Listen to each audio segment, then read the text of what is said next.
all. Thank you very much for hopping in and joining us.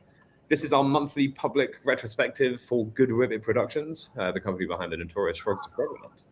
We're here today to review our progress, as we do every month, to discuss what has been happening over the past 30-odd days. I'd say 60 days, as we missed last month's one, and what we have planned over the next few weeks. In this meeting, we're going to be taking a look at the project as a whole, discussing any challenges we may have encountered and identifying areas for improvement.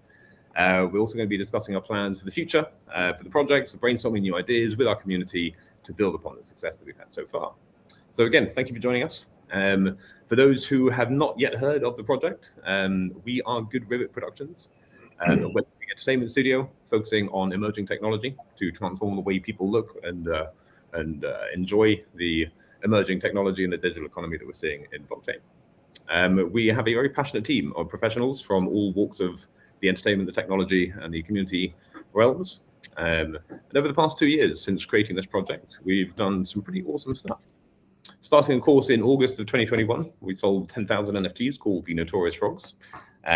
Moving from there, we brought on board the former management team from Sony's flagship London studio and started building out what's called the Dragonfly Social Club, a vertical slice of a world rich in lore that we're building out with our community. That experience has seen many upgrades, introducing Web3 wallet connectivity, being able to invite members into rooms, demonstrate artwork in picture frames, effectively creating a virtual gallery. On top of that, each frog came with land. Buy frog, get land. That was some terms you may remember from the early days.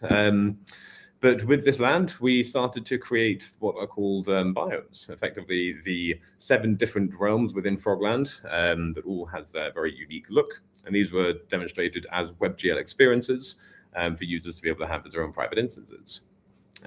We've also produced some interesting content, a pilot episode of a short format serial drama that was done with our community with some incredible voice acting and artwork contributed from a lot of different sources.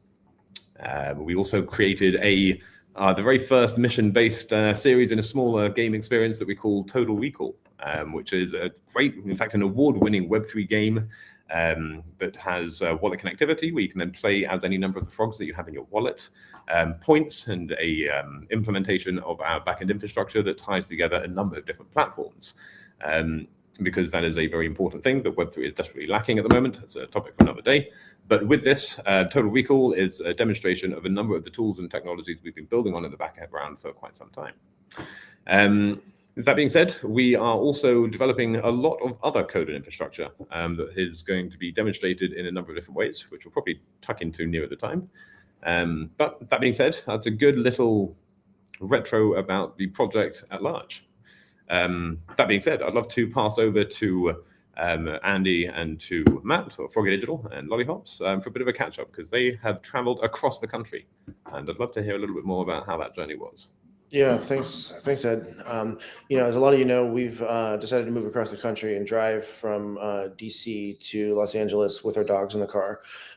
We left at the end of August and spent a little time seeing our families before making the trek across. And happy to say that we finally made it here last week. And I don't think either one of us has slept since we got here. It's been crazy. Very happy to not be living in and out of a suitcase anymore. We're based out in West Hollywood now, close to some of our friends, which we'll talk about a little bit more in a bit. But along the journey, we actually stopped in a number of different cities and met up with different frog holders along the way. And so we met up with Satoshi, Bullish, and ToadJam, who very kindly offered us to stay with them. And we were kind of like, well, we haven't quite met these people yet. Maybe we'll meet out in public. And then when we get there, a couple of them have brought their wives with them. And they were like, yeah, you guys hadn't met in public yet. We wanted to make sure you were actually real. So it was like kind of funny. It was kind of the same thing. But yeah, we had a good night out, spent some time together, got to know one another, talk about the project, everything else that's going on in people's lives. Of course, everyone who we ended up seeing got some Frogland swag along the way. After that, we went and met up with Horny the Toad and Callista Crowcart. We spent a night out of the town. Had a pretty notorious evening, if I can say that. And I have something here that Horny had given us, which is the first mushroom in Frogland, a wooden carving that he'd given us when we met up, which was really cool. That's amazing. Yeah, it was awesome. Thank you. And so after that, we met up with Donkey Frog.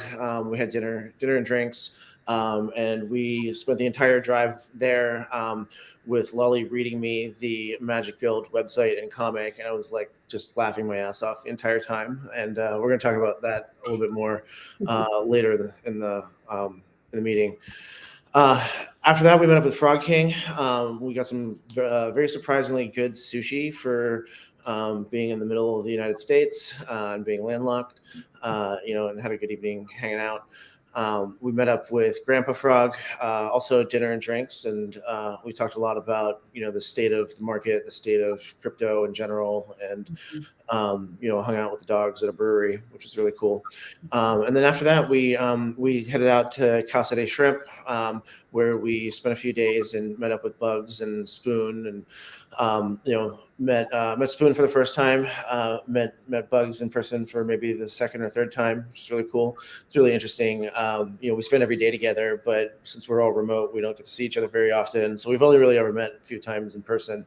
But it was great. We had a barbecue, had some really, really awesome smoked trout, and put some shrimp on the Barbie. We did literally put some shrimp on the Barbie, which is kind of hilarious. And I think the highlight here too is we get to meet Bugs' wife. Who's somebody who's been in the constant cast of characters in our meetings, giving us colorful commentary every time one of us starts to talk shit or something. And it was really good to meet her as well. And when we were sitting there, we were joking that we've definitely made it at this point, because now we're running a startup out of a Silicon Valley garage, which I thought was pretty funny. But yeah, we spent a lot of time together just strategizing about what's coming next, talking about the next year, and all the different things that we're working on. And so finally, after that, we headed out to Los Angeles, and since we've been here, it's just been an absolute whirlwind. We met up with Bingus earlier in the week, who gave us the inaugural mixtapes from the Sapo Studios show, which I also have right here. Thank you guys for that. It's super awesome. And yeah, we've been spending some time since we got here, just meeting up with partners, friends, other people in the industry, making our presence felt and getting to know people and figuring out how we're gonna spread the word of the frog. So it's been a crazy journey. Along the way, we stopped in Salt Lake City and we hiked Antelope Island, which is really cool. That was it's an island where there's about 600 head of bison or buffalo just roaming around. So that was a good day. We hit the salt flats on the way out too, which was absolutely serene. I'll share some pictures of that stuff in Gen Chat. I may have already, but it was a great trip. So with that, I'll hand this one over to Snoop to talk about some of the things that are going on in the community. Do you want to take it away?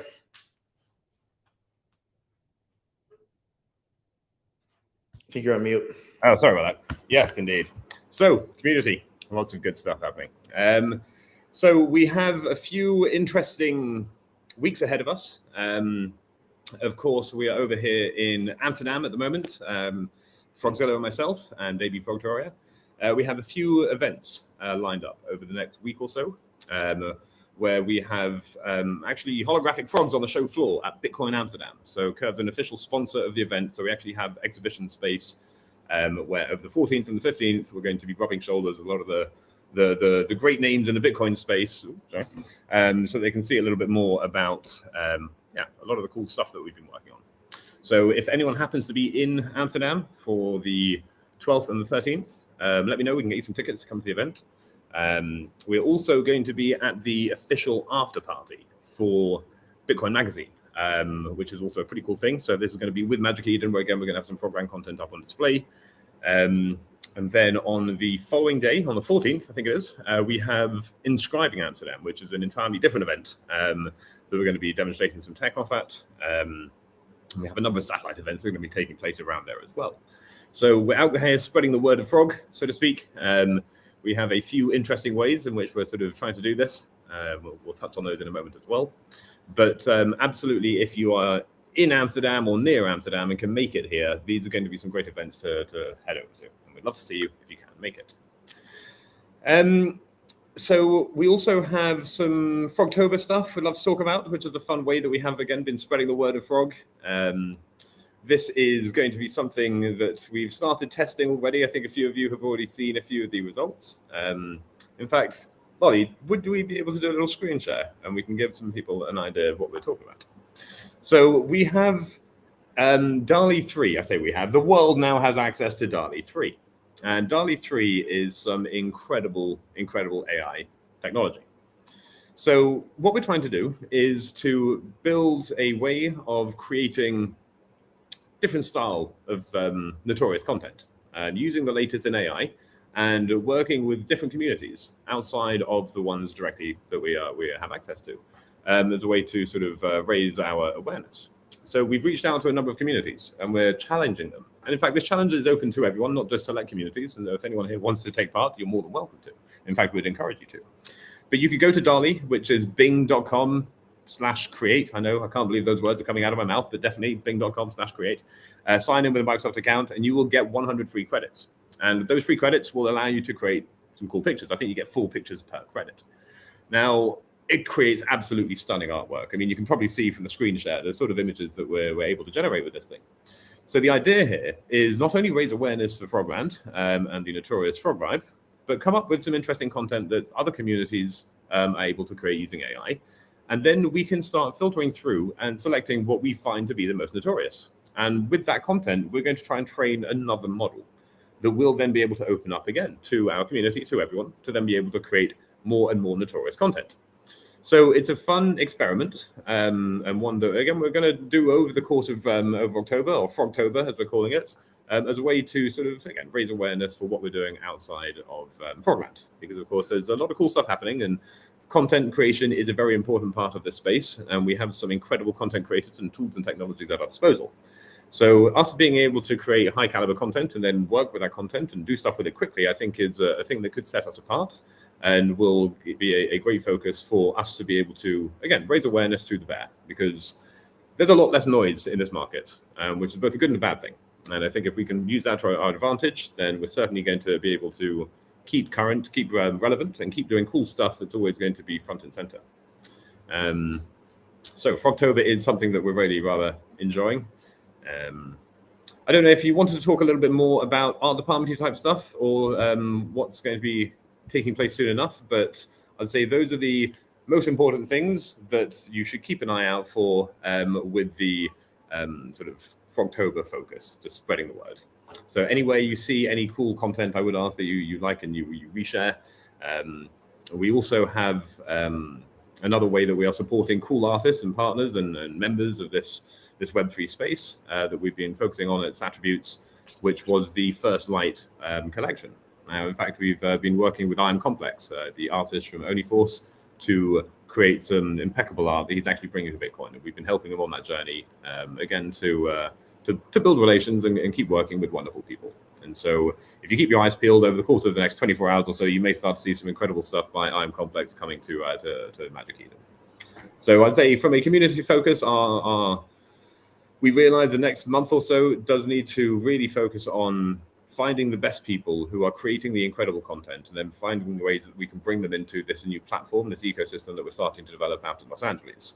It is a powerful thing, this location that we now have access to, the content that we're able to show off that's created not only by ourselves, but also by our community and by our partners is, I think, going to become a very interesting place in the heart of an area that has a lot of great content creators. Have we spoken too much about art department short of the Sapo stuff? No, we haven't actually. I just want to say that first off, like those images are amazing. They're really, really good. And this is gonna be fun. having Frogtober, I think, every year. But yeah, as far as art department, we've mentioned it a few times. Some partners of ours from earlier in the days of Web3 that have this open creative collaborative space here in LA that they've been very gracious enough to allow us to use, our content creators like Sapo Studios to use that space. And so moving forward, we're going to be helping them with some back office things, web platform support, things like that to help them just with the logistics and everything, because they're a very small team, but they've got some really, really cool stuff going on. And, we're really excited to be a part of that. The other thing too, I think was, we want to talk a little bit about some of the community projects that we have going on right now. And with that, I'd like to welcome El Sapo up to show off what he's been working on. Well, you want to bring him in? Yes, but this is Donkey Frog who's coming in. Oh, okay. I'm sorry. Yeah, we have two. So El Sapo's been working on a website that's really cool, and we got Donkey Frog here. Hey, man, how you doing? Hey guys, welcome to my couch. Yeah, welcome to my Airbnb. Welcome to my alleyway.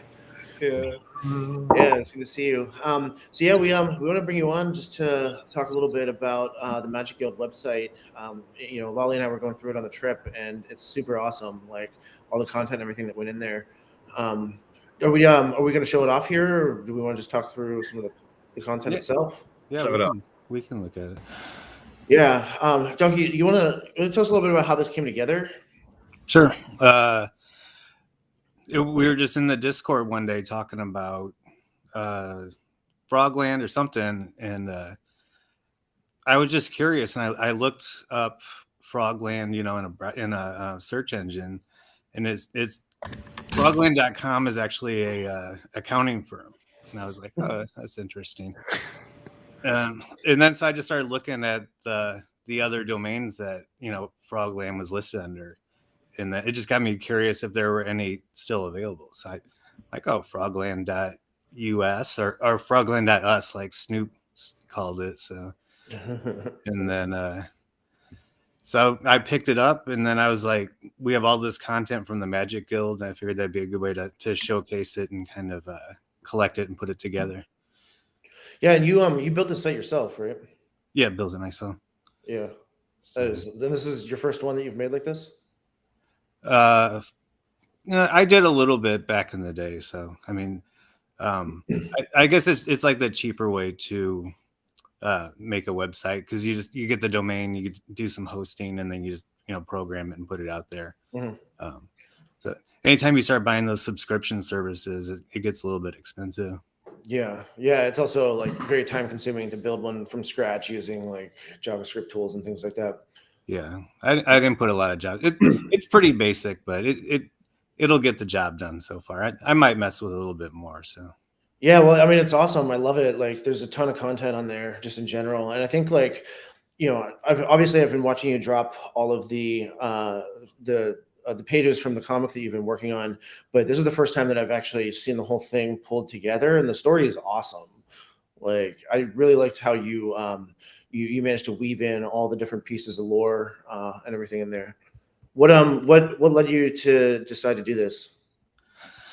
I mean, it was just a few things. So, but like I said, the main thing the Magic Guild, we've been meeting a lot, so we have a lot of content that we've been working on, and we have it in various places, so some of it is in like Word documents, and some of it's on the Discord, and I just kind of wanted to consolidate everything. So I mean, it's a week's worth of work. I just kind of threw it out there. So, but like I said, it's somewhat functional at this point, and then obviously I've been making the comics, so I wanted to throw the comics on there. Yeah, the comics, it's awesome. So how did that start coming together too? The comic specifically. That was Snoop. So he had the AI blocks, and then he's like, "Hey, you can do this comic thing." So I literally just started doing them just for fun, and so I threw a couple on the Discord, and then I guess just the way my mind works, I'm like, it kind of had a feeling for as a story, so I started putting this kind of detective story together. And so that one, since it started out the way it started out, it doesn't really have so much of a plot as a. I just wanted to kind of tease out some ideas for locations and ideas for the detective part of the story, and so that one. I got it to a point where like these are all the ideas that I had about it, and then eventually I'm like I want to bring it to an end. So it came to a part where I'm like, all right, end part 1. So eventually I might pick that one up again and actually make a plot for it. Yeah, and have you ever done anything like this before? Made a comic or anything like No, this? never. So that's Yeah. the great thing about AI. What were some of the challenges in making it? I'm getting a little bit of feedback. Am I got their mic open on there? So getting the exact image you want sometimes. So I was telling the AI butcher about this, that you have this idea and you're just like, I just want a picture of a key or a door or something like that. You think it's going to be easy, and then AI gives you this just weird, fantastic thing. Like, nope, that's not what I'm going for. So you go through a lot of iterations trying to get something specific. But I think the interesting thing about it is sometimes the AI takes you in a direction that you didn't intend going in, and then all of a sudden you're like, oh, that is kind of interesting. So you improvise. So you're actually kind of working with the AI, and it's like a collaborative process in a way. Cool. Yeah, it's really good. I love the way you described that, because it's true. Some of the best AI stuff is the accidental AI that was nowhere near what you wanted, and tapping into almost the I don't know, the imagination of AI, is always fascinating. It's wonderful. Yeah, I've always felt like this is it's a collaborative process, right, between you and the tool, which I think is why people are so interested and engaged in this technology. Certainly why I am, because it's like it breeds creativity, I think, in my opinion. It democratizes creativity. I think what it does, it allows everyone to get that special feeling of I've just, without me, this thing would not exist. I did this, and yes, I've used a tool to do it, but it's a tool. Ultimately, I could have used a chisel and a slab of marble if I were that way inclined, but I wasn't. I used keyboards and AI instead. Look at the. I'd like to see that. And all the dust. Yeah, awesome. Well, Donkey Frog, thank you very much for putting this together. And putting all this content on here. I had a great time reading through all of it. Again, the comic book, I highly recommend everybody go and read the comic book, especially if you're new to the community, because it walks through a lot of the lore that's happened over the past couple of years. And one thing that I really enjoy about this project is how we managed to weave what happens in the real world as part of the reality show into the drama and the narrative. And I think that you captured that really, really well here. So thank you. So yeah, check it out. And if you're interested in the Magic Guild, there's a lot of good information in there. Yeah, could you restate the URL there for a minute, so we all, in case we missed it? Frogland.us. Frogland.us. Great. Cool. Frogland. Saved by the bell. .us. Frogland.us. Not us. Frogland.us. I like it. Yeah. Cool. Awesome. Well, thank you. You're welcome to hang out if you want. We're going to bring up El Sapo next, who's been working on a project called Music Tribes. And I saw a demo of this a couple of months ago, and I haven't actually seen it since he's been working on it recently. So I'm really excited to see this progress.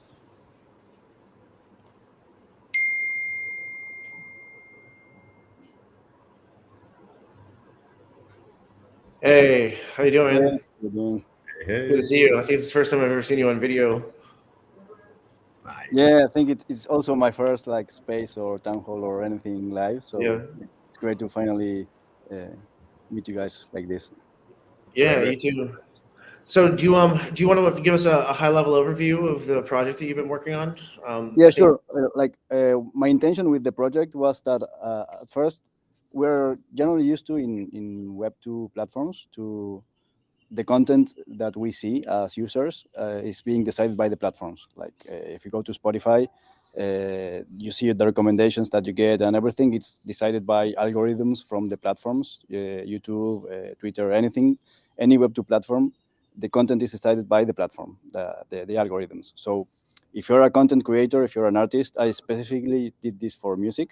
So if you are a music artist and you want to release on Spotify, on YouTube, or any platform, what generally happens is that you have to learn how the algorithm works. So you actually get people to see your content. So to actually get exposure, you need to play the algorithm games and find a way to make them show your content. So discoverability when you're a small artist is very hard, and there's no way for you to actually target your direct user base or whoever would be interested in looking at your content or listen to your music. So my idea with this was, since there's a lot of artists that are minting music with NFTs, and there's a lot of collectives and communities that are minting their own tokens for membership. So I thought that maybe there could be a way for taking out the decision algorithm from outside the platform and just make the platform show the results. But what you see, the actual content, is actually decided by the communities that you are a part of. So the app basically works like this. You connect your wallet, and I will look at if you own tokens from any community. Like, for example, if you own a frog, the idea is that I actually was just adding this right now, that if you own a frog, it will show you NFTs from the artist that showed up in Sapo Studios. And it's not something that the platform decides, but as a community, like the Notorious Frog community has like these parameters that they can input in the platform and decide what Notorious Frog should see when they connect their wallet. So it's pretty simple right now. It's like wallets of collectors that users should see, and playlists, like lists of songs. So if you connect your wallet with a Notorious Frog, it will show you NFTs from the that actually performed in Sapo Studios, and which are decided by the Notorious Frogs team. It's not decided by the platform. Like, the platform decides how you see it, but not what you see. So if an artist wants to actually gain the algorithm, you can't gain the algorithm. What you actually have to do as an artist is engage with the communities that would be interested in your content, like remove the platform from the middle and go straight to your audience and have them recommend you. And in a way, it's kind of like decentralizing the algorithm so that the content is not lost in the between all the other content and decided by the platform itself. Yeah, Ed, you're on mute. So it's amazing. So good. Yeah, it's awesome. Yeah, I thought you guys. Like, it was mainly just to find a way for small artists to actually find their audience and not having to start playing with the algorithms. Even if you have like a few communities that listen to your music, maybe that's enough. Like, you just want people that vibe with your music and are really interested in that, and that's the artists just have to focus on that and create the real connections with their fans. Yeah, I mean, this is fantastic. I mean, this is definitely a problem that everyone is aware of. A lot of Spotify's in particular, I'm just calling them out, but this is kind of general. All curation markets end up trending towards the top, right? Because like, the bigger something gets, the more.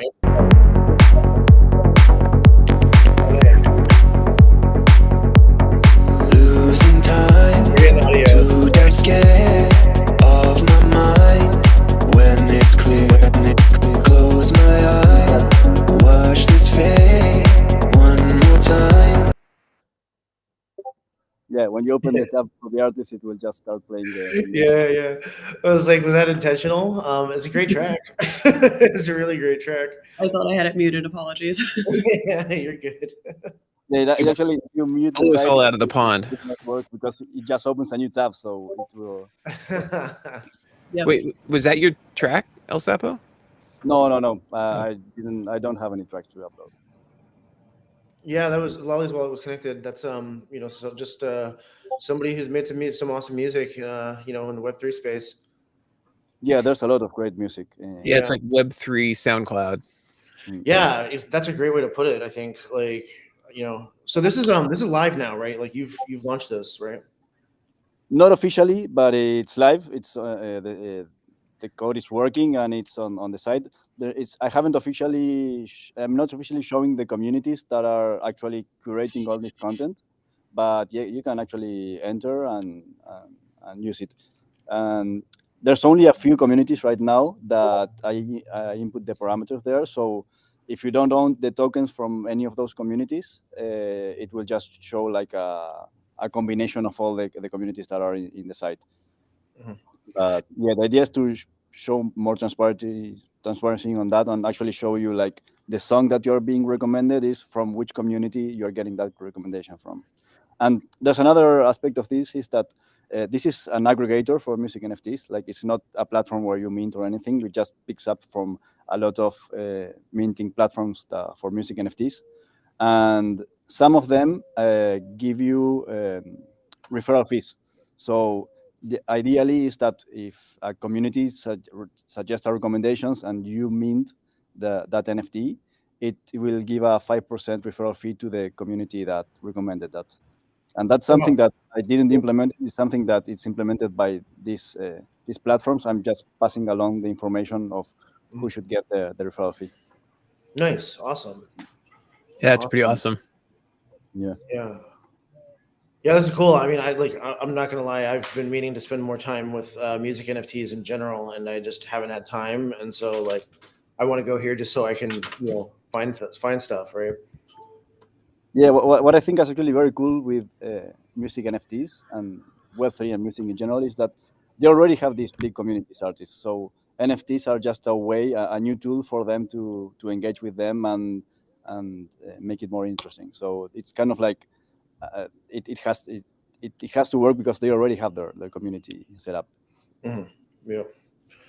Cool. Awesome. Well, thank you very much for sharing this. It's awesome. I can't wait to see where it goes next.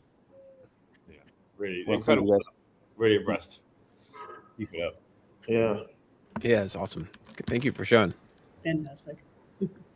Yeah. All right. What else we got? I mean, we went a little bit out of order here today, so we got the. I think the next thing we want to talk about was the video that we made for Guttercat this week. So we made a video to support their community. There's been some really interesting content coming out, out on Twitter and some good videos being made by the community. And so we want to throw our hat into that. And we got Shrimp here to give us a quick little walkthrough about how we pulled that together. So you want to take it? Yeah, I mean, there was one particular tweet that went out, and I believe it was, let me just share my screen here.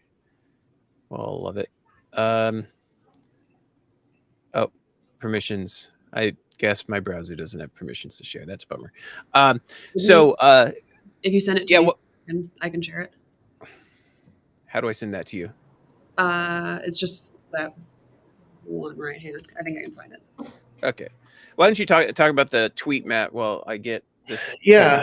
I'll stop by. You're welcome to drop off too if you want. You don't have to stick around for this. But a member of their community had made intentions to work more deeply with the team, and another member of the community had created a video that showcased some of the text content in a particular style of like a police news report sort of thing. And we've been a partner of theirs for a very long time, and we saw this, similarly to the way that we make content here in Frogland, where some of it is based on what's actually happening in the community and the project and everything, but also some of it's work of fiction, right? It's just wrapping it all up into the narrative. We saw that as an opportunity to, help out a little bit and showcase some of the stuff that we've been working on with, for the Guttercat community in general. So yeah, we took a crack at this. We don't need to play the video or anything. I think people have already seen it. But Anthony, I'm most specifically interested in hearing about how you pulled this together. Actually, how you and the rest of the team pulled this together, because I think you and Frogzilla and Bugs were primarily the driving forces behind the version of this that we built, which showed off a couple of things that we've been working on. Right, one of them being a custom trained visual model, and then there was an audio model in there too. So, can you talk about some of those things? I think while Shrimp is sorting out his screen sharing, I can probably hop in and talk about some of the stuff that Frogzilla was working on. Yeah. So yeah, there's a lot of AI work that's gone into this. There's a lot of using base imagery that was already shared online to train various models that would be able to regenerate that same style, much as we've been doing sort of for a number of other collections. So this is a fun way to be able to take, if you have that model trained, any pre-existing footage content and then run it through these models to give it a specific look. And so you'll notice this video was made with a bit of an homage with a lot of the original images that we used in the base one as sort of echoing through using some clever AI technology that Frogland has been sort of spearheading for some time now. You like how I dipped out right there when everyone asked how I did it? On you and you so bounced. elusive. I just like thought I'd. Yeah, so I know you guys were probably covering some of the AI stuff. So the way I put this together was in Premiere, and of course, you know, Froggy Digital pings me at like midnight saying, "Hey, we need a video today," and I don't see it at 8 a.m. And then by the time I see it, he has an idea, which is using unsolved mysteries here. So what we did, or I should say what I did, was I took this Robert Stock, who's the primary host of Unsolved Mysteries, and I cut out about 4 to 5, maybe 10 minutes of him doing intros out of seasons 1, 2, and 3, and I fed that into 11 labs. And from 11 labs, we were able to generate about 25 different takes of him talking. Let's see if we can play this just to see this. Can you hear it? Can you guys hear that? No. Okay. Take out my headphones. Maybe now we can hear it. Let's see. Play. Yep. Yep. Wait, I heard it for a second. Right. Yeah, for a moment, didn't have anything else. No, you didn't hear anything? Okay. Well, Yeah. basically what happened was we fed all this into the AI, and it started generating some interesting anomalies, like clearing his throat and saying and so I left a lot of that in there to confuse the community if this was a real person or it was fake, and that was generated by the AI remarkably. So this was cut together based on the original timeline of a Unsolved Mysteries, and all this artwork, with the exception of a few of these originals, were all generated from Dee Dee. She had a whole stack of AI gutter trained artwork. She'd send it over, and like for example, this Robert Stock video, we took this into then After Effects, and Bugs and I took a stab at just doing some quick animations on it. We did 3 different takes of him walking down the alleyway and so forth.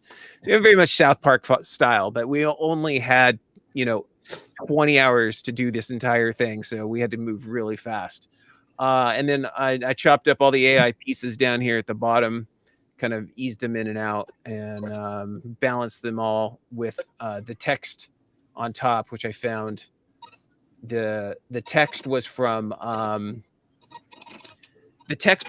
like this old school teleprompter. It was I found a font in there, and so we used that. And then I generated some effects that created like the VHS style color shifting and head variations that you'd find on a tape. Anyway, so we have now a setup, and there's some probably interesting aspects for those of you that have Adobe Suite. I could definitely share the project. Those of you that don't, we're thinking about building one that's for using free software, so you can take a look at it. But anyway, that's the way we built that video. Yeah, that was cool. I think, for me, obviously, I've been, as a software engineer, I don't know a whole ton about this world, but I've been learning over the past few years that we've been working together.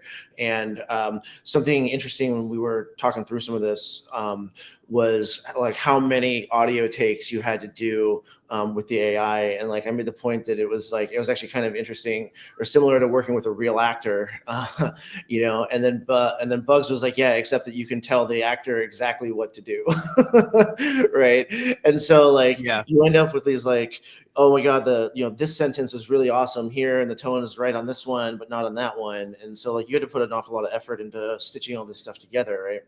Yeah, and what we found was depending on if you isolated a line or you put it in context of a full sentence, it would say it differently. Yeah. But we were able to do this pretty quickly because it was the same way that I did the voice for the Total Recall launch trailer. That Yeah. actually used Audition to kind of stretch and pull and manipulate the intonations. On this one, there wasn't any manipulation of the voice outside of just fading it in and out with at the right time to make sure that the cadence worked with the time frame that we were working on. Interesting. Do you maybe want to talk about the Firecat too? So there's like the one scene here where there's a base image that's created of the tatted black cat sitting on a throne, and then it turns into fire. Right. Yeah. Right here. Right. This Right. one. Yeah. So, like, So initially we just had this one image, and then at the literally last second, Frogzilla sent me over this fire image cat, and they were at different resolutions, but this video right here that you see is actually from the original footage of Unsolved Mysteries. Here, I'll show it. And I had left it in just accidentally. And this guy who looks over, right? I thought of leaving him in as well. But so, yeah, this is from the original video. And we had this flaming car, and then Dee Dee sent that over, and I just threw it in as a fade.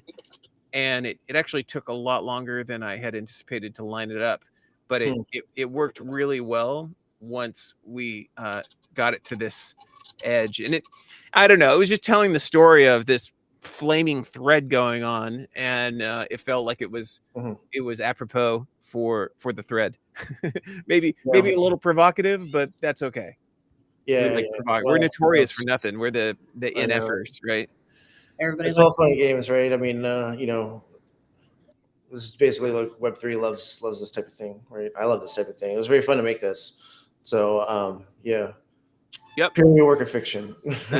That's how we do magic really fast. Not perfect, but it's cool to do this and see all this come together. This is an interesting experiment as far as like stitching together multiple different AI tools along with like the more traditional process that you and Bugs have for pulling this stuff together. So yeah, I certainly enjoyed participating in this. I know obviously I wasn't the one who was up until almost 3 a.m. making it, but yeah.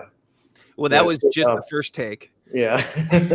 Had we shipped the first take, it wasn't quite as refined, but then we spent another 6 hours, 4 hours refining the second take and kind of really dialing it in. But it was more or less done in a vacuum, largely. Like I'm not that active at all in the Gutter Cat. And so Bugs and I just kind of looked at the images and looked at the story and mashed it together. So some of the reaction and like the memeable aspects, like for example, that it looks good, man. Which part? The frog gun, right? So this was purely coincidental, just because I needed something to tell the story of a frog, and I just happened to have that image. But then with the tagline, it seems like that really became a memeable moment. So we really honed in on a few of these frames that the community could share. Yeah, I think lesson learned again, right? Like that's that's one of the things that crypto is also very good at is digging in to various things and looking at every word and letter, which is good because we do a lot of like alien conspiracy type content and things like that too. So yeah, I think this is fun. This is a fun experiment. We got some lessons to learn, and we got a process in place for making this type of thing now. So interesting to see what you guys do with it in the future. Yep. All right. Well, thanks for enjoying it. Cool. Awesome. I think that was everything that we had today, right? For you guys. Yeah, nothing more from my side. I'll just say again, if anyone is in DAM, let us know. We'll be around. Otherwise, we'll be out in LA shortly afterwards. So we'll be meeting up with Lolly and Froggy Digital and Shrimp and the rest of the crew. So if you're in that neck of the woods, definitely come and say hello as well. So yeah, that's everything that I can think of. Otherwise, thank you again for your patience and your support as we continue to build out this wonderful world that we call Frogland. Yeah, thanks everybody. See you all next town hall. Ribbit. Thanks, everyone. Ribbit.